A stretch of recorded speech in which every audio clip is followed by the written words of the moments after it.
আমি হেঁটে হেঁটে কলেজের দিকে যাচ্ছিলাম, কিন্তু সময়ের দিকে একটু খেয়াল করিনি। ক্লাসের সামনে যেতেই বললাম, ম্যাম, আসতে পারি? হৃদয়, কয়টা বাজে দেখ তো। আমি ঘড়ির দিকে তাকাতেই চোখ সরিয়ে নিলাম, কেননা আজও আমি 20 মিনিট দেরি করে এসেছি। প্রতিদিনের মতো আজকেও বাংলা ক্লাস চলছে। সব ছাত্রছাত্রীর সামনে ক্লাসে কান ধরে দাঁড়িয়ে আছি আমি। 15 মিনিট ধরে কানে হাত দিয়ে আছি, আর ক্লাসের ম্যাডাম হাত নামাতেই বলছেন না। ম্যাডামের এমন আচরণ দেখে আমার কাদো কাদো মুখ, ভাষা নির্বাক, আর ক্লাসের সবাই আমাকে দেখে হাসাহাসি করছে। এমন সময় ক্লাসের ভিতর নীলা প্রবেশ করে কোনো রকম কথা না বলে আমার গালে ঠাস করে একটা থাপ্পড় বসিয়ে দিল।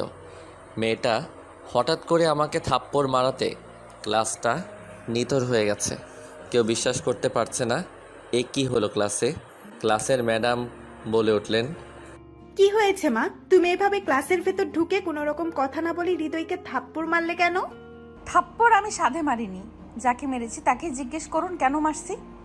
হৃদয়, তুমি এমন কি করছো যার কারণে এই মেয়েটা এমন ভাবে তোমাকে থাপ্পড় মারলো, তাও আবার একটা ক্লাসরুমে, ক্লাস চলাকালীন অবস্থায়?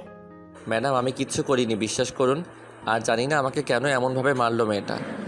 সব মিথ্যা কথা, সব তুমি সব জানো। তুমি আমার বান্ধবীর সাথে এমনটা না করলেও পারতে। আমি আপনার বা বা বান্ধবী? কি বলছেন এসব? ন্যাকা, কিচ্ছু জানে না, ভাজা মাছটা উল্টে খেতে জানে না মনে হচ্ছে। আচ্ছা মা, আমাকে বলো তো কি হয়েছে? আমি তো এইসবের কিচ্ছু বুঝতে পারছি না। এই ছেলেটা আমার বান্ধবীর সাথে প্রেম করে ওর সব কিছু কেড়ে নিয়ে এখন আমার বান্ধবীকে অনেক কিছু বলেছে, আর যার কারণে আমার বান্ধবী সুইসাইড করতে চেয়েছিল। আর এর সব কিছুর পেছনে শুধু এই ছেলে জড়িত। নীলার এমন কথা শুনে আমার মাথার উপর যেন আকাশ ভেঙে পড়ল। কি বলছে এই মেয়ে? আর কেই বা তার বান্ধবী? আর তার বান্ধবীর সাথে আমি বা কী করলাম? এসব কথা ভাবতে লাগলাম। আপনি এসব কি বলছেন? আমি আপনার বান্ধবীর সাথে কি করেছি কিছুই তো বুঝতে পারছি না। শুধু তাই না, আমার বান্ধবী এখন মা হতে চলেছে, আর সব কিছু করেছো শুধু তুমি তুমি তুমি। অনেক জোরে জোরে নীলা কথাগুলো বলল। ক্লাসের ম্যাডাম এমন কথা শুনে নিজের কানকে বিশ্বাস করতে পারছে না। তার ভাই অন্য একটা মেয়ের সাথে এমন বাজে কাজ করতে পারলো। ক্লাসের ম্যাডামই হলেন আমার বড় বোন। এবার আমাকে আপু একটা কষে থাপ্পড় দিলেন গালে। আপু, আমি কিছু করি? চুপ, একদম চুপ। তোকে এতদিন এত কষ্ট করে মানুষ করলাম, আর তার প্রতিদান তুই এভাবে দিলি? তোকে আমার ভাই ভাবতেও লজ্জা লাগছে। ছি ছি ছি। আমি আপুর মুখে এমন কথা শুনে কেঁদেই দিলাম। এবার চোখ থেকে অঝরে জল ঝরছে। ক্লাসটা পুরাই স্তব্ধ হয়ে গেছে। সকল ছাত্রছাত্রীরা কিছুক্ষণ আগে আমাকে দেখে হাসছিল, আর এখন তারা সবাই স্তব্ধ। নীলার বান্ধবীর সাথে আমার রিলেশন হয়েছিল, আর এখন তার গর্ভে আমার সন্তান, তাও আবার অবৈধভাবে। নীলা এমন করুণ অবস্থা জেনে আর চুপ করে থাকতে পারিনি। তার বান্ধবী এসব কথা আমাকে বলাতে আমি মেনে নেইনি, আর তার কারণে নীলার বান্ধবী আত্মহত্যা করতে চেয়েছিল। তারপর ঘটলো এক অন্যরকম ঘটনা। কিছু ছেলে এসে আমার শার্টের কলার চেপে ধরে ক্লাসের ভিতর থেকে বের করলো, আর সোজা মাঠের মধ্যে নিয়ে গেল। এসব ঘটনা আপু নিজের চোখে দেখে কান্না শুরু করে দিল, কারণ মা বাবা মারা যাবার পর আমাকে অনেক আদর দিয়ে বড় করেছেন। আমি তার একমাত্র সম্বল, তাছাড়া আর কেউ নেই। অনেক কষ্ট করে আমাকে এত বড় করেছে। এদিকে আমার চারদিক অন্ধকার হতে লাগলো, কারণ এসব ঘটনার কিছুই বুঝতে পারছি না। কিছুক্ষণ পর একটা গাড়িতে করে কিছু লোক আসলো, হাতে লাঠি নিয়ে। মনে হচ্ছে আমাকে মারবে। নীলা বলে উঠল, ভাইয়া, এই ছেলেটা আমার বান্ধবীর সাথে অমন আচরণ করেছে। তুই নিশ্চিন্তে থাক নীলা, তোর বান্ধবীকে যে ক্ষতি করেছে তাকে এত সহজে ছাড়ছি না। ভাইয়া, তুমি এই ছেলেকে এমন শাস্তি দাও যেন আর কখনো কোনো মেয়ের সাথে এমন করতে না পারে। এতক্ষণে মাঠের মাঝে কলেজের অনেক স্টুডেন্ট এসে গেছে। অনেকে বলেছে, কি ব্যাপার, বাংলা ম্যাডামের ভাইকে এভাবে ওরা এনে কি করবে? কিছুক্ষণ পর নীলার বাবাও চলে আসলো কলেজ মাঠে। আর নীলার বাবা হলেন এমপি, তাই তার হাতে অনেক ক্ষমতা, আর সেই ক্ষমতার প্রয়োগ নীলা এমন করছে। আপু এসব নিজ চোখে দেখতে না পেরে কাঁদতে কাঁদতে চলে গেল। নীলার বাবা বলল, মা নীলা, কোন ছেলেটা তোর বান্ধবীর সাথে এমন আচরণ করেছে? আমাকে দেখিয়ে বলল, বাবা, এই ছেলেটা করেছে এমন আচরণ। তাহলে তুমি সেই ছেলে যার কারণে আমার মেয়েও কান্না করেছে? তুমি জানো, আমার মেয়ে নিজের জন্য না, তার বান্ধবীর জন্য কান্না করেছে। আর এ সব কিছু তোমার জন্য হয়েছে। কথাটা বলেই সকল স্টুডেন্টসের সামনে আবার একটা থাপ্পড় মারলো আমাকে। স্যার বিশ্বাস করুন আমি এসবের কিচ্ছু জানি না। বাবা ও মিথ্যা কথা বলছে, ও সব জানে। এসব ঘটনা কলেজের প্রিন্সিপাল জেনে গেলেন। প্রিন্সিপালেরও বিশ্বাস হচ্ছে না এসব কথা। বাহ বাহ বাহ, বেশ তো কান্না করতে পারো দেখছি। আমার বান্ধবীর সাথে নষ্টামি করে এখন কান্না করা হচ্ছে। নষ্টামি করার আগে ভাবেননি? আমি নীলার কথা শুনে চুপ করে আছি, কোনো কথা বলছি না। কি হলো, কথা বলুন, চুপ করে আছেন কেন? আর কি বা বলবো তাকে, কারণ কথা বলার কোনো ভাষাই খুঁজে পাচ্ছি না। আমাকে পুরো কলেজের ছাত্রছাত্রীরা নানানভাবে ধিক্কার দিতে থাকলো। সবার এমন আচরণে আমার মনে হচ্ছে এর থেকে মৃত্যুই ভালো। সব ছেলেগুলো আমাকে মারতে এগিয়ে আসলো, লাঠি দিয়ে আঘাত করবে এমন সময় নীলার বান্ধবী নীরা, যার জন্য এত কিছু, সে চিৎকার করে বলল, নীলা, ওই ছেলেটা নয়, ওকে মেরো না। নীলার এমন কথা শুনে নীলা তার কানকে বিশ্বাস করতে পারছে না। এসব ভাবতেই নীলার গা শিহরে উঠছে। নীরা এসে বলল, নীলা, এসবের মানে কি? এই ছেলেটাকে? নীরা, তোর সাথে যে ছেলেটা চিট করেছিল সে এই ছেলেটা না? নীলা, তুই রং জায়গায় এসে পড়েছিস। এই ছেলেকে তো আমি চিনিই না। আর আমার সাথে যে ছেলে চিটিং করেছে সে তো এই ছেলে না। নীলার মুখে এমন কথা শুনে নীলা স্তব্ধ, কি বলবে ভাষা হারিয়ে ফেলেছে। নীলার চোখেও জল জমে গেছে। নীলা আমার কাছে গিয়ে বলল, সরি। 7 দিন পর প্রতিদিনের মতো আজকেও আমি ক্লাসে দাঁড়িয়ে আছি। এটা প্রতিদিনের রুটিন। দাঁড়িয়ে দাঁড়িয়ে ভাবছি মেয়েটাকে কি ব্লক করাটা আমার ঠিক হয়েছে। সেদিনের পর আমার কাছেও আসেনি, আর কোনো প্রকার যোগাযোগই করেনি। এসব ভাবতে লাগলাম আনমনে। এমন সময় কে যেন বলে উঠল, আসতে পারি ম্যাডাম? মেইলি কণ্ঠ, আর কণ্ঠটাও কেমন চেনা চেনা লাগছে। তারপর দরজার সামনে চোখ মেলে আমি 1000 ভোল্টেজের ইলেকট্রিক শক খেলাম, আর মনে মনে বলছি, আরে এ তো সেই মেয়েটা যে আমার কাছে ক্ষমা চেয়েছিল, আর পরে আমি ক্ষমা চেয়েছি। এমন সময় ম্যাডাম বলে উঠলেন, জি আসো। নীলা ক্লাসের ভিতরে প্রবেশ করলো আর বেঞ্চে গিয়ে বসলো। ক্লাসের সকলে ড্যাব ড্যাব করে তাকিয়ে আছে নীলার দিকে, শুধুমাত্র আমি তাকাচ্ছি না তার দিকে। সত্যি বলতে নীলা অনেক সুন্দর দেখতে, যে কোনো ছেলে পাগল হয়ে যাবে। ক্লাসের বাকি মেয়েরাও মনে হয় তার উপর ক্রাশ খেয়েছে, না হলে এভাবে তাকিয়ে থাকে। ক্লাসের ম্যাডাম বিষয়টা বুঝতে পেরে বললেন, ব্ল্যাকবোর্ডের দিকে তাকাও। ম্যাডামের কথা শুনে সবাই তাকালো ব্ল্যাকবোর্ডের দিকে। নীলার মাথায় একটা জিনিস আসছে না, আর তা হলো ক্লাসের সবাই বসে ক্লাস করছে আর আমি দাঁড়িয়ে। আর মনে মনে বলল, সেদিন ক্লাসে এসেও দেখছি দাঁড়িয়ে থাকতে, আর আজকেও দেখতেছি দাঁড়িয়ে থাকতে, ব্যাপারটা কি? পায়ে আবার কোনো সমস্যা নেই তো ছেলেটার? আরে না না, পায়ে সমস্যা হলে তো হাঁটতেই পারবে না, আর ও তো হাঁটতেও পারে, তাহলে কাহিনীটা কি? নীলা আমার দিকে বারবার আর চোখে তাকাচ্ছে, আর আমি সেটা লক্ষ্য করে অনেক লজ্জা বোধ করছি, কারণ দাঁড়িয়ে আছি দেখে। এদিকে ম্যাডাম ভাবছেন, কি ব্যাপার, হৃদয় তো প্রতিদিনে 30 মিনিট যাবার পর আমাকে বসার জন্য বলে, আর আজ 40 মিনিট হয়ে গেল তবুও বসছে না। তারপর ম্যাডাম আমাকে বসতে বলল, আর আমিও ভদ্র ছেলের মতো বসে পড়লাম। বলতে গেলে একরকম নিস্তব্ধতায় ক্লাস শেষ হলো, আর আমি তো একেবারেই পিন ড্রপ সাইলেন্ট হয়েছিলাম। ক্লাসরুম থেকে বের হয়ে আমি ম্যাডামের পিছু পিছু গেলাম, আর নীলা আমাকে ফলো করলো। আমি পিছন থেকে ডাক দিল, ম্যাডাম, অর্থাৎ আপুকে। আপু পিছন ফিরে বলল, কি হয়েছে? কিছু টাকা হবে? কেন, টাকা কি করবি? না না, মানে লাগতো। কারো প্রেমে পড়লি না তো আবার, যে এমন ভাবে এখানে টাকা চাচ্ছিস? প্রেমে পড়েছি তো। তা শুনি মেয়েটা কে? কে আবার? আমি যাকে ডাক দিলাম সেই তো। হয়েছে, আর আমার প্রেমে পড়তে হবে না, পারলে কোনো সুন্দরীর প্রেমে পড়। তোমার মতো সুন্দরী একটাও নেই, তাই তো তোমার প্রেমে পড়েছি। আপু আমার কথা শুনে বলল, পাগল ছেলে একটা। আপু ব্যাগের ভিতর দেখলো একটাই মাত্র 500 টাকার নোট আছে, আর সেটা আমার দিকে এগিয়ে দিয়ে বলল, এই নে ধর। আমার এত লাগবে না, 50 টাকা হলেই হবে। আচ্ছা এটা রাখ, তোর হাত খরচ চালিয়ে নিস। আপু তুমি আমাকে 50 টাকা দাও। বলছিলাম যে আমার কাছে খুচরা নেই, তুই পুরোটাই রাখ তোর কাছে। আমি আপুর কথা শুনে আপুর হাত থেকে ব্যাগটা কেড়ে নিয়ে দেখলাম ব্যাগে আর কোনো টাকা নেই, এই নোটটাই ছিল শুধু, আর সেটাই এগিয়ে দিয়েছে। আপু তোমার কাছে তো টাকা নেই, আর তবুও তুমি শেষ টাকাটা আমায় দিয়ে দিতে চাইলা। আরে পাগল, তুই তো আমার সব কিছু, তোকে দিব না তো কাকে দিব বল? না আপু, আমি এই টাকা নিতে পারবো না। এই টাকা নিলে তুমি বাসায় যাওয়ার টাকা পাবে না, তার থেকে বরং আমি হেঁটে হেঁটে চলে যাচ্ছি। আরে শোন না আমার কথা। না আপু, আমি কিছু শুনতে চাই না। আমি আপুকে কথাটা বলে আপুর ব্যাগের টাকাটা রেখে চলে আসলাম। আপু পিছন থেকে ডাকছে, কিন্তু আপুর কথা না শুনে হেঁটে চলে আসলাম। এদিকে আমাদের সব কাণ্ড দেখে ফেললো নীলা, আর মনে মনে বলছে, আমি না জেনে খুব বড় ভুল করছি। হৃদয় যে ম্যাডামের ভাই আগে জানতাম না, আর এখন ম্যাডাম কি আমায় ক্ষমা করবে? নানান রকম প্রশ্ন নীলার মাথায়। নীলা দেখলো আমি চলে যাচ্ছি হেঁটে হেঁটে, তাই দৌড়ে আমার সামনে এসে দাঁড়ালো। এই শোনো, দেখুন, আপনি করে বললে খুশি হব। কি বলবেন তাড়াতাড়ি বলুন, আমার অনেকটা পথ যেতে হবে। বলছিলাম কি চলো না, তোমাকে আমি নামিয়ে দেই আমার গাড়িতে করে। সরি। কেন? লাগবে না আমাকে ড্রপ করতে, আমি ছোট খোকা না যে আমাকে ড্রপ করে দিতে হবে। সরুন সামনে থেকে আমার। কথাটা বলে আমি নীলার পাশ দিয়ে জোরে জোরে হাঁটা শুরু করে দিলাম। আমি রাস্তা দিয়ে হাঁটছি, এমন সময় পিপ পিপ পিপ পিপ পিছন থেকে গাড়ির হর্নের শব্দ শুনতে পাচ্ছি, আর রাস্তার পাশ দিয়ে গেলাম। আবার কিছুক্ষণ পর একইভাবে হর্ন বাজলো। এবার আমি ভাবলাম কি ব্যাপার, আমি তো সাইড দিলাম, তবুও এমনভাবে হর্ন বাজায় কেন? আমি পিছন ফিরে তাকিয়ে দেখলাম আর চমকে উঠলাম, কারণ সে আর কেউ নয়, নীলাই। পিছন থেকে বারবার হর্ন বাজিয়ে আমাকে বিরক্ত করছে। আমি রাগে কটমট করে নীলাকে দেখলাম, কিন্তু কিছু বললাম না। এবার আমি হাঁটার বদলে জোরে দিলাম দৌড়ানি নীলার ভয়ে। কিন্তু কথায় আছে না, যেখানে বাঘের ভয় সেখানেই সন্ধ্যা হয়।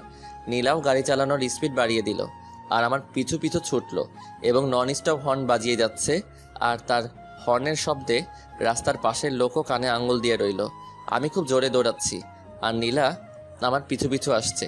এবার আমি একটু থামলাম, আর জোরে জোরে হাঁপাতে লাগলাম বুকে হাত দিয়ে। আর হাঁপাবই না কেন, কারণ যে জোরে দৌড়ানি দিছে। আমি থামার পর নীলাও গাড়ি স্টপ করলো। আমি খুব রেগে গেলাম নীলার উপর, আর নীলার কাছে গিয়ে বললাম, এই যে ম্যাডাম, কি সমস্যা আপনার? তখন থেকে পিপ পিপ পিপ দিয়েই যাচ্ছেন, তাও আবার নন স্টপ ভাবে। আমার গাড়ি আমি পি পি পি আমি বাজাইতেই পারি, তাতে তোমার কি? আচ্ছা, আপনি কি চাচ্ছেন বলুন তো? লিফট?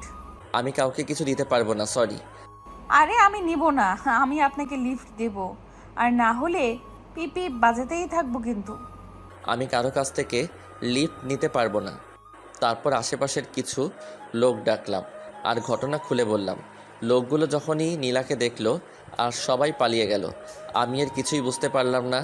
আবার হাঁটা শুরু করলাম, আর নীলা ঠিক একইভাবে তার কাজ চালিয়ে যাচ্ছে। এবার আমি আর সহ্য করতে না পেরে কানের ভিতর 2 আঙ্গুল দিয়ে আবার দিলাম দৌড়, আর দৌড়াতে দৌড়াতে বাসায় এসে পৌঁছালাম। বাসায় গিয়ে সোজা ধপ করে বিছানায় পড়ে গেলাম, আর বলতে লাগলাম, বাপরে বাপ, এই মেয়ে না গন্ডি রে বাবা, কেউ এমন করে নাকি? এই কাজ আমি করলে ইপটিজিকের নাম করে 1 কোটি কেস বানানো হতো, অথচ কেউ কিছু না বলে পালিয়ে গেল। রাতের খাওয়া শেষ করে আমি শুয়ে শুয়ে আজ রাস্তায় যা ঘটে গেল তা ভাবছি আনমনে। অমনি ধপাস করে একটা শব্দ হলো ঘরের ভিতর। আমি লাফ দিয়ে বিছানা থেকে উঠে পড়লাম, আর একজনকে দেখে আউ করে চিৎকার করে দিলাম। আমার চিৎকার শুনে আপু দৌড়ে ঘরের দরজার কাছে এলো, আর একটি চিৎকার দিবে এমন সময় নীলা এসে আমার মুখ চেপে ধরলো। খবরদার চিৎকার দিবে তো তোমাকে ফাঁসিয়ে দেব, আর বলবো তুমি আমাকে জোর করে এত রাতে তোমার ঘরে নিয়ে আসছো। আমার মুখ চেপে ধরে আছে নীলা, আর আপু ঘরের বাইরে থেকে আমাকে ডাক দিচ্ছে, কিন্তু আমি কোনো কথা বলতে পারছি না। আমি তোমার মুখ থেকে হাত সরিয়ে নিচ্ছি। তোমার আপুকে বলবা ঘরে কিচ্ছু হয়নি, বলবা খারাপ স্বপ্ন দেখেছি। যদি উল্টাপাল্টা কিছু বলো তাহলে খবর আছে। নীলার এমন কথা শুনে কি করব বুঝতে পারলাম না। তারপর বললাম, আপু কিছু হয়নি আমার, আমি ঠিক আছি। খারাপ স্বপ্ন দেখেছিলাম তো, তাই এমন চিৎকার দিছি। আমি কথাগুলো ঘরের ভিতর থেকে বললাম। ভাই, তুই একটু দরজাটা খোল প্লিজ। আমি একটিবার তোকে দেখেই চলে যাব। আমার কেমন জানি লাগছে হৃদয়, প্লিজ খোল না বাবা দরজাটা একটু। নীলা মনে মনে ভাবলো, যদি হৃদয়ের বোন ঘরে এসে পড়ে তাহলে তো সর্বনাশ হয়ে যাবে, আর আমি ধরা পড়ে যাব। না, যে করেই হোক সামলাতে হবে। ওই খবরদার যদি দরজা খুলছো তাহলে মজা কাকে বলে বুঝিয়ে দেব। প্লিজ আপনি আমার ঘর থেকে চলে যান, আমি ঘরের দরজা খুলে আপুর কাছে যাব। এই তুমি কি ছোট খোকা নাকি যে আপুর কাছে থাকতে হবে? যা বলছি করবি নাকি আমি কিছু করব? এইদিকে আমি ঘরের বাইরে থেকে ভাবছি, কি হলো এখনো ঘরের দরজা খুলছে না কেন? কি হয়েছে ঘরে? হৃদয়, ওই হৃদয় ভাই, দরজাটা তো খোল। আমার ভালো লাগছে না, তোকে একটু দেখবো আর চলে যাব। কার সাথে ফিস ফিস করে কথা বলছিস? আমি মনে মনে বলছি, এবার বুঝি ধরা খাই। না আপু, কই কারোর সাথে কথা বলছি না তো। আমি একাই আছি ঘরের মধ্যে, আর কেউ নাই। কেউ নাই? তাহলে তোর দরজা খুলতে কি সমস্যা? দরজা খুলবি নাকি দরজা ভেঙে ফেলবো? আমি ভাবছি, এই রে এবার আমি শেষ। আপু তো রেগে গেছে, এখন কি করি? এই মেয়ে, তোমার জন্য আজ আমার এই অবস্থা। কেন আসতে গেলে আমার ঘরে এত রাতে? বারে আসবো না কেন? আমাকে এতদিন ধরে ঘোরাচ্ছ কেন? আমি কি করলাম আপনার সাথে? প্লিজ আপনি চলে যান, নয়তো কোথাও লুকিয়ে থাকুন। আপু যে পরিমাণ রেগে গেছে তাতে দরজা খুলতেই হবে। আমি কোথাও লুকাতে পারবো না, দরকার হলে তুমি লুকাবে। প্লিজ আপনি আমার সাথে এমন করবেন না। আপনাকে হাত জোর করে বলছি, আপনি চলে যান। না, আমি যাব না এখান থেকে। অনেকটা জেদ নিয়ে বলল নীলা। আপু আবার বলে উঠলেন, হৃদয়, কি হলো? দরজাটা খুলছিস না কেন? আপনি প্লিজ কোথাও লুকান, না হলে আমি শেষ হয়ে যাব আজ। আমি অনেক অনুরোধ করে বলছি নীলাকে। এবার নীলা আমার কথা মতো খাটের নিচে লুকিয়ে পড়ল, আর আমি গিয়ে ঘরের দরজা খুলে দিলাম। আপু ঘরের ভিতর প্রবেশ করলো। কিরে, এতক্ষণ লাগে তোর ঘরের দরজা খুলতে? কার সাথে এমন ফিস ফিস করে কথা বললি? না না না, কই কারোর সাথে না। আমি তো একা একা কথা বললাম। আর কি, তুমি দেখো কেউ নেই ঘরে। কিরে, তোর কি হয়েছে? কি তুই তো কখনো তুতলাস না, আজ এমন কি হলো যে তুতলাচ্ছিস? না আপু, আমার কিছু হয়নি। তুমি যাও তো, আমি ঘুমাবো।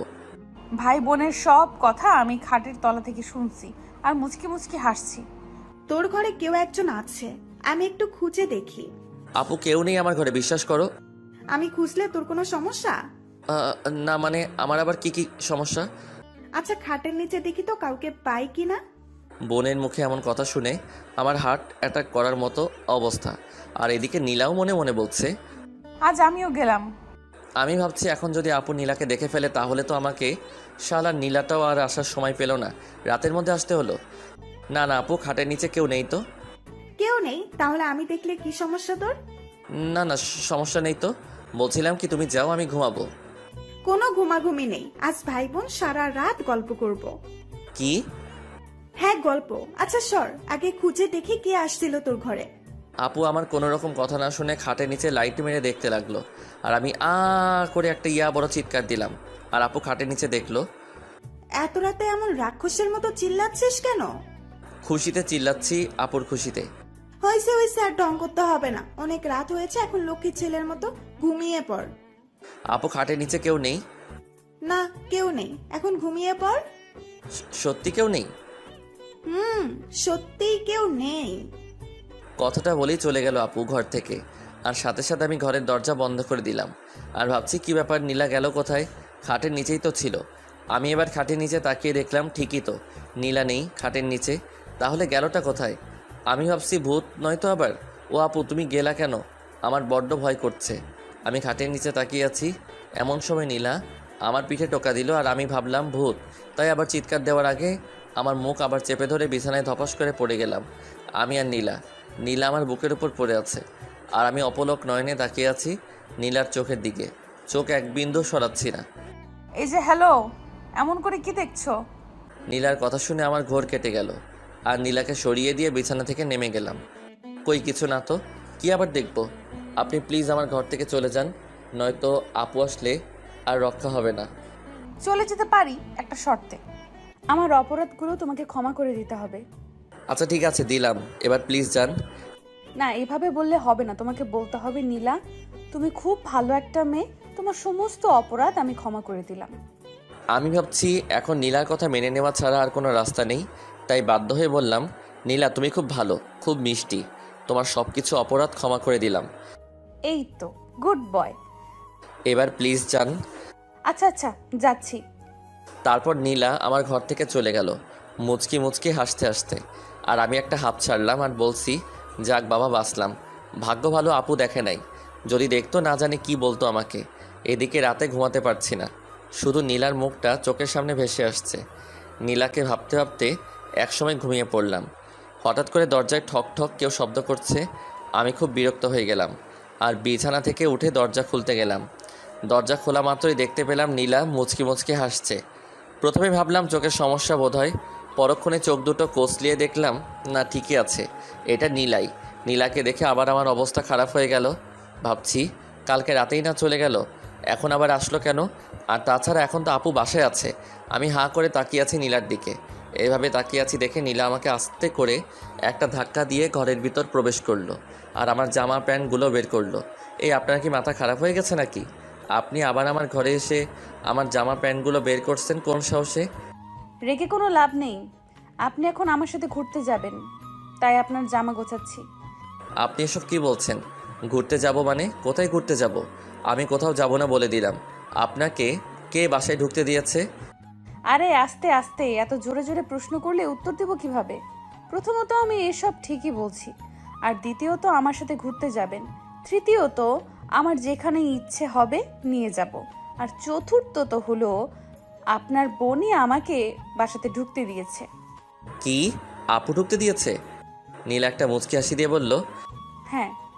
নীলার মুখে এসব কথা শুনে আমি আপুর সাথে কথা বলার জন্য তার কাছে গেলাম। আপু রান্নাঘরে সকালের নাস্তা বানাচ্ছে। আপু আপু কিরে, কি হয়েছে? সকাল সকাল এভাবে চিল্লাচ্ছিস কেন? আপু তুমি নাকি নীলাকে বাসায় ঢুকতে দিয়েছো? হ্যাঁ আমি দিয়েছি, কিন্তু কি হয়েছে? কিছু করেছে নীলা? আগে বলো কি করে নাই। আমার ঘরে ঢুকে আমার জামা কাপড়গুলো গুছিয়ে একটা ব্যাগে ঢুকাচ্ছে আর বলছে ওনার সাথে নাকি ঘুরতে যেতে হবে।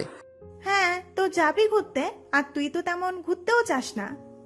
আপু তুমিও এমন কথা বলছো? ধ্যাত। আমি আপুর কাছ থেকে অনেকটা বিরক্ত নিয়ে চলে গেল, আর ঘরে গিয়ে দেখলাম জামা কাপড় ব্যাগের ভিতর ঢুকানো শেষ। নীলা আমাকে দেখে বলল, এখন 5 মিনিটের মধ্যে রেডি হয়ে নাও, আর না হলে তোমার বোনকে কি বলবো তা আমার খুব ভালো করেই জানা আছে। আমার না গেলে হয় না? আচ্ছা থাক, যেতে হবে না, তোমার বোনের কাছে যাচ্ছি। এই না না না, আপুর কাছে যেতে হবে না, আমি রাজি। তাহলে এখনো এখানে কেন? কি করব? যাও রেডি হয়ে আসো। তারপর আমি আর কোনো কিছু না বলে রেডি হয়ে আসলাম। একসাথে নাস্তা করে বেরিয়ে পড়লাম আমরা। নীলা তার বাবার দামি গাড়ি নিয়ে এসেছে। নীলা নিজেই গাড়ি ড্রাইভ করছে, আর আমি তার পাশের সিটে বসে আছি। আমি চুপচাপ বসে আছি, আর নীলাও চুপচাপ গাড়ি চালিয়ে যাচ্ছে। আচ্ছা তুমি কি বোবা? কেন বলুন তো? এই যে আমি গাড়ি চালাচ্ছি আর তুমি চুপ করে আছো। আমার কিছু বলার ছিল। ও না, আর বলবো না। আমরা প্রায় একরকম নিস্তব্ধতায় কাটিয়ে দিলাম পুরো পথ, আর একটা বিশাল বড় বাড়িতে এসে থামালো গাড়ি। বাড়িটা অনেক সুন্দর আর সাজানো। সাধারণত বিয়ে হলে এমন করে সাজানো হয়, আলোকসজ্জায় সজ্জিত পুরো বাড়ি। এটা তো বাড়ি, এখানে আনলেন কেন? এই বাড়িতে আমরা বিয়ে করব তাই। কি? আমি পারবো না বিয়ে করতে, প্লিজ আমাকে ছেড়ে দিন। ওই চুপ, আর একটা কথা বললে মুখে টেপ লাগিয়ে দেব। আমি যা বলবো ঠিক তাই করবে, না হলে বুঝবা। আমি আর কোনো কথা না বলে নীলার পিছু পিছু গেলাম, আর বাড়ির ভিতর ঢুকতেই আমি দেখতে পেলাম একটা মেয়ে বেরিয়ে আসলো। আর সেই মেয়ে প্রিয়াকে দেখে আমার মাথা চক্কর দিয়ে উঠল। আর ভাবছি এখন প্রিয়ার সাথে আমার বিয়ে দিবে না তো আবার। প্রিয়া দৌড়ে এসে নীলাকে জড়িয়ে ধরল। আহ কি যে খুশি দুই বান্ধবী, তা বলার মতো না। আর সেটা আমি দেখে রাগে ফুলছি। প্রিয়া আমাকে দেখিয়ে বলল, আচ্ছা নীলা, এটা সেই ক্যাবলাটা না যাকে তুই... বলাও শেষ, আবার হাসিও শুরু প্রিয়ার। এবার আমার কাঁদো কাঁদো মুখ, আর ভাবছি কি আমি ক্যাবলা? আমাকে ক্যাবলা বলে এতগুলো লোকের সাথে অপমান করলো। নীলা আমার দিকে তাকালো। নীলার আর বুঝতে বাকি রইল না যে আমার ভালো লাগছে না, তাই তার বান্ধবীকে বলল, কিরে, এখানেই দাঁড় করিয়ে রাখবি না ভেতরে ঢুকাবি? তারপর আমি আর নীলা দুইটা ঘরে প্রবেশ করলাম। আর আমি ঘরে শুয়ে শুয়ে ভাবছি, আমি কি সত্যিই ক্যাবলা? পরের দিন ঘুম থেকে উঠে দেখি বাড়িতে আত্মীয় স্বজন অনেক, আর সবাই হাসি খুশি। আমার মনে একটাই চিন্তা, আমার সাথে কারো বিয়ে দিবে না তো? অবশেষে জমকালো বিয়ের অনুষ্ঠান আরম্ভ হলো। কনে আর বরকে দেখে আমি হাঁপ ছেড়ে দিলাম। আজ নীলা শাড়ি পরেছে, হাতে চুড়ি, ঠোঁটে লিপস্টিক, হালকা মেকআপ, চোখে কাজল, সব মিলিয়ে পুরো ফাটাফাটি লাগছে নীলাকে। আর পায়ে নুপুরে পড়েছে, আর তার শব্দে আমার মনের মাঝে ঝনঝন করছে। আমি নীলাকে বারবার আর চোখে দেখছি। বিয়েবাড়িতে যখনই নীলা আমার দিকে তাকায় তখনই আমি কিছুটা ভ্যাবাচেকা খেয়ে চোখ সরিয়ে নিই, আর তা দেখে নীলা মুচকি মুচকি হাসে। আমি এমনিতে কোনো মেয়ের দিকে তাকাই না, কিন্তু আজ যে কী হয়েছে বারবার শুধু নীলার দিকে তাকাচ্ছি। নীলা ওখান থেকে সরে গেল, আর আমি এদিক ওদিক খুঁজতে লাগলাম। মনে মনে বলছি, কি ব্যাপার, নীলা গেলটা কোথায়? এখানেই তো ছিল। এখন পুরো বিয়েবাড়ি খুঁজেও পাচ্ছি না। হঠাৎ আমি বুঝতে পারলাম কেউ পিছন থেকে আমার শার্টের কলার চেপে ধরে টেনে নিয়ে যাচ্ছে, আর একটি ঘরের ভিতর আমাকে নিয়ে গিয়ে ওয়ালের সাথে চেপে ধরলো। আমি দেখলাম এ আর কেউ নয়, নীলা। আহ কি চোখ! আমি নীলার চোখের দিকে তাকিয়ে ভাবছি, এত সুন্দর চোখ কারো হতে পারে? আমার উপর চোখ গরম করে তাকিয়ে আছি নীলা। কি ব্যাপার তোমার? এবার আমি কিছুটা ভ্যাবাচাকা খেলাম আর বললাম, কি কিছু না তো। আমাকে এভাবে ধরে আছেন কেন? আমাকে ছেড়ে দিন। আমার দিকে ওভাবে তাকিয়েছিলে কেন শুনি? তুমি এত সুন্দর যে না তাকিয়ে থাকতে পারিনি। পুরাই একটা ডানা কাটা পড়ি। ও হ্যালো, কিছু বললেন? না, কই কিছু না তো। আমি কেন আপনার দিকে তাকাবো? আমি শিওর তুমি আমার দিকেই তাকাচ্ছিলে বারবার। আমার বয়ে গেছে তোমার দিকে তাকাতে, থুক্কু আপনার দিকে তাকাতে। কথাটা বলেই আমি জিহ্বায় কামড় দিলাম। আচ্ছা শোনো, জি বলুন। আমাকে দেখতে অনেক সুন্দর লাগছে তাই না? হ্যাঁ হ্যাঁ, অনেক সুন্দর লাগছে, পুরো পেতনির মতো সুন্দর। আমার মুখে এমন কথা শুনে নীলা অনেক রেগে গেল, আর তারপর আমাকে চেপে ধরে নীলার ঠোঁট আমার ঠোঁটের সাথে মিলিয়ে নিল। 1 মিনিট পর নীলা আমাকে ছেড়ে দিয়ে দৌড়ে চলে গেল। আমি কিছুই বুঝতে পারলাম না। আমি একটু ঘর থেকে বের হলাম, আর বিয়েবাড়ির সব লোক আমার দিকে তাকিয়ে হাসছে। আমি এর কিছু বুঝতে পারলাম না। একটা মেয়ে বলে উঠল, দেখ দেখ, ছেলেটার মুখে লিপস্টিক লেগে আছে। সবাই একসাথে আমাকে দেখে হেসে উঠল। লজ্জায় আমার মাথা কাটা যাবার অবস্থা। একটা হাত মুখের মধ্যে রাখলাম আর উপলব্ধি করলাম মুখে কিছু একটা হয়েছে। আমি দৌড়ে আমার ঘরে গিয়ে ফুপিয়ে ফুপিয়ে কাঁদতে লাগলাম। নীলা দেখলাম আমি ঘরের ভিতর গিয়ে ছোট বাচ্চাদের মতো কান্না শুরু করে দিলাম, আর চোখের পানি হাতের উল্টো দিক দিয়ে মুছলাম। নীলা গিয়ে বলল, সরি, আমার ভুল হয়ে গেছে, প্লিজ মাফ করে দাও। নীলার কথা শুনে আমি আরও জোরে জোরে কান্না করতে লাগলাম। এমন বাচ্চাদের মতো কাঁদতে নেই, লোকে খারাপ বলবে তো। বলুক খারাপ, তুমি কেন আমাকে ইয়ে দিছো? আমি একটু তোমার দিকে তাকিয়েছি বলে এমন করে ইয়ে দিবা তুমি? আমি আর তোমার দিকে তাকাবো না। আচ্ছা আমি সরি, আর এমন করব না, প্রমিস।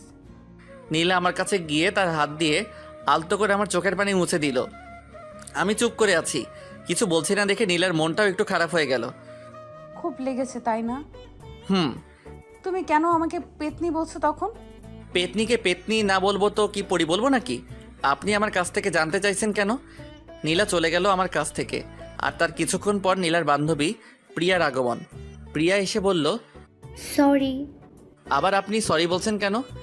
আমার জন্য আপনাকে অনেক অপমানিত হতে হয়েছে, তাই আসলে সেদিন আমার বান্ধবী নীলা আমার কথাগুলো শুনে নিজেকে কন্ট্রোল করতে পারেনি, তাই ভুল ঠিকানায় চলে গিয়েছিল, আর তার শিকার হয়েছেন আপনি। আমি এসব কিছু মনে করিনি। আচ্ছা, আপনার বিয়ে তো তাই না? হ্যাঁ, আমারই বিয়ে। আর কার সাথে জানেন? কার? যাকে আমি ভালোবাসি তার সাথে, যাকে মনে করে আপনাকে ধরা হয়েছিল। আচ্ছা, সে তো আপনাকে মেনে নেয়নি, তাহলে এখন বিয়ে করছে কিভাবে? আমার বান্ধবী নীলা ওকে ধরে পুলিশে দেয়। প্রথমে অনেক মারপিট করে, শেষেও আমাকে বিয়ে করার জন্য রাজি হয়। আর এই সব কিছু নীলার জন্য সম্ভব হয়েছে। আমি নীলার মতো একটা বান্ধবী পেয়ে ধন্য। নীলা খুব পচা, আমাকে ইয়ে দিছে নীলা।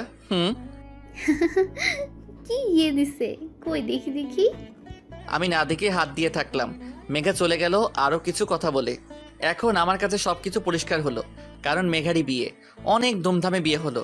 সবাই অনেক খুশি এই বিয়েতে। বিয়ের অনুষ্ঠান শেষে আমিও নীলা বাসায় চলে এলাম। আমার সাথে নীলার সবসময় ঝগড়া লেগেই থাকে।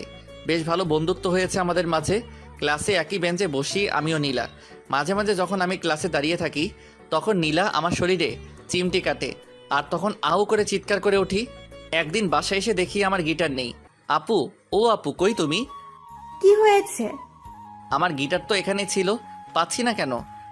তোর গিটার কোথায় ছিল তা তুই ভালো জানিস, আর আমি তোর গিটার নিয়ে কি করব বল? আপু, সত্যি তুমি জানো না গিটার কোথায়? আরে না, সত্যি আমি জানি না গিটার কোথায়। বোনের কথা শুনে আমার মনটা খুব খারাপ হয়ে গেল গিটারের জন্য, কারণ মাঝে মাঝে এই গিটারই মন ভালো করে দেয়। আমি ভাবছি এই কাজ একমাত্র নীলার দ্বারাই সম্ভব, আর এই কাজ নীলাই করেছে। তাই আর এক মুহূর্ত দেরি না করে নীলার বাসায় চলে গেলাম। এখন নীলার বাসার সবার সাথে ভালো একটা রিলেশন গড়ে উঠেছে। আমি নীলার ঘরে ঢুকে দেখি নীলা মাথার চুল আঁচড়াচ্ছে, আর তা দেখে আমি পিছন থেকে চুলের মুঠিটা ধরে ফেললাম। নীলা চিৎকার করছে, কিন্তু আমি ছাড়ছি না। হৃদয় আমার লাগছে, চুল ছাড়ো। আগে বলো আমার গিটার কোথায়? তোমার গিটার কোথায় আমি কিভাবে জানবো?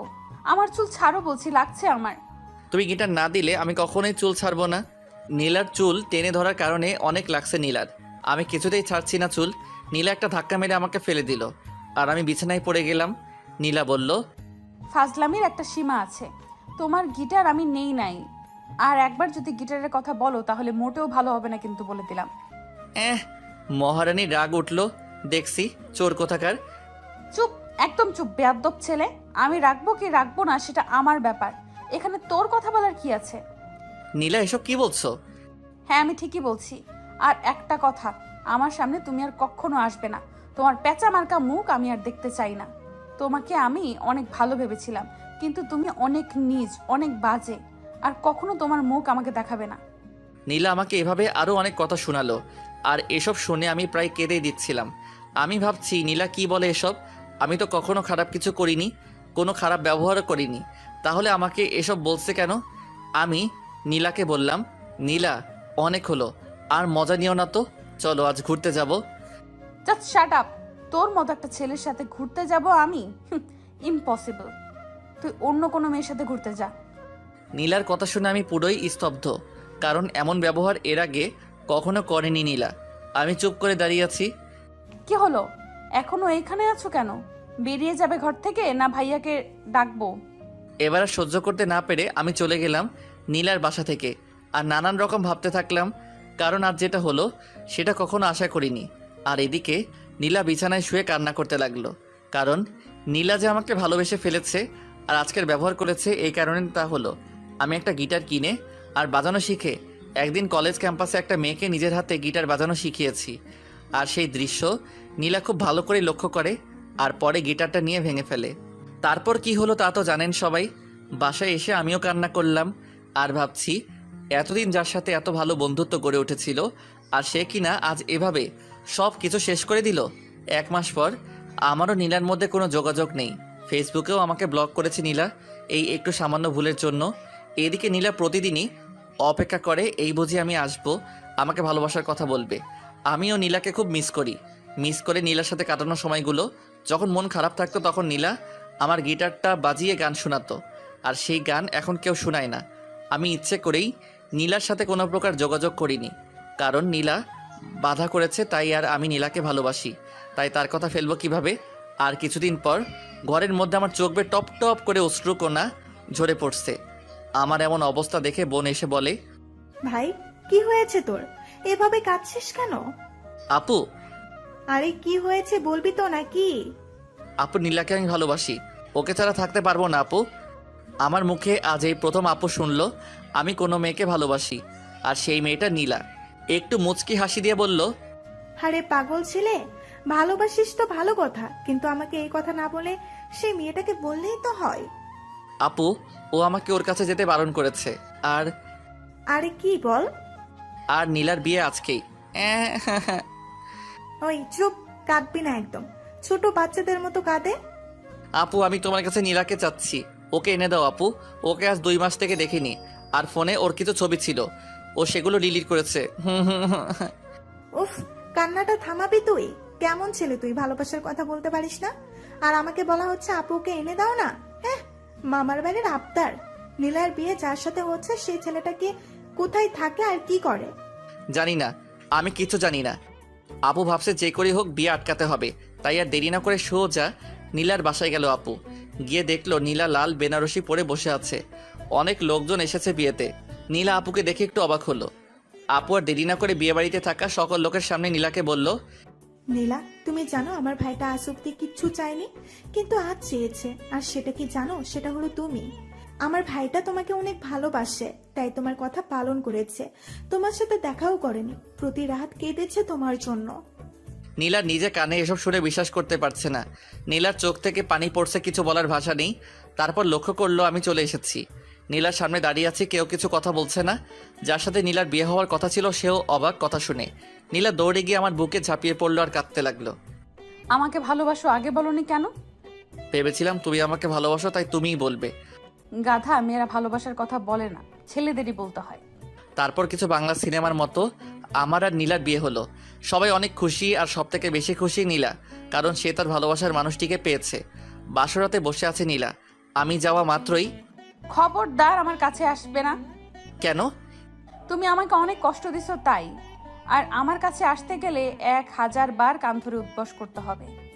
এই নীলা আমি পারবো না, প্লিজ ক্ষমা করে দাও। কোনো ক্ষমা নেই, কথা বাড়ালে 2000 বার করতে হবে।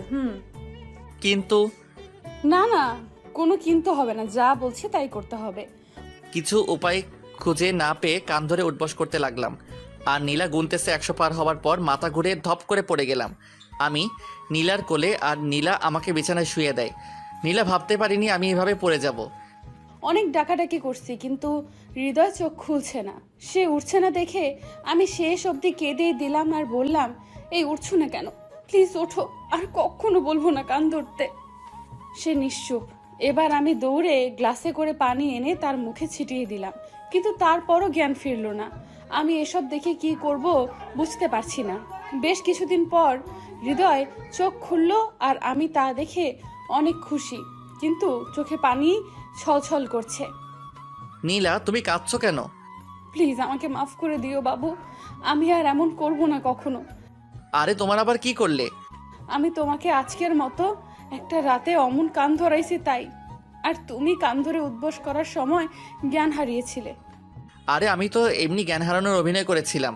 আমি জানতাম না তুমি এমনভাবে কাঁদবে। আমায় খুব ভালোবাসো তাই না? মানে কি? তার মানে তুমি এতক্ষণ ধরে আমার সাথে অভিনয় করলা? আমি তোমায় কচু ভালোবাসি, কচু কচু কচু, 1 কচু 2 কচু 3 কচু। ও আচ্ছা তাই, তাহলে থাকো, আমি গেলাম। তোমারে আজকে মেরেই ফেলবো শয়তান। আমার সাথে ফাজলামি করো বাসর রাতে, তাই না? কথাটা বলেই নীলা কিল ঘুষি মারতে থাকলো আমার গায়ে নন স্টপলি। আর আমি কিছু উপায় না পেয়ে শক্ত করে জড়িয়ে ধরলাম নীলাকে। আমাকে ছেড়ে দাও। কেন? তোমাকে আরো কিল খুশি মারবো তাই। আমি তো ছাড়ছি না তোমায়। ছেড়ে দিবা নাকি আপুকে চিৎকার করে ডাকবো? আচ্ছা ডাকো দেখি, গলায় কত জোর তোমার। নীলা ডাকতে যাবে এমন সময় আমি নীলাকে ইয়ে দেই, আর নীলা আমাকে না বেড়ে জড়িয়ে ধরে তলিয়ে যায় ভালোবাসার অতল সাগরে। চলতে থাকুক আমাদের ভালোবাসা। ধন্যবাদ সবাইকে আমাদের পাশে থাকার জন্য।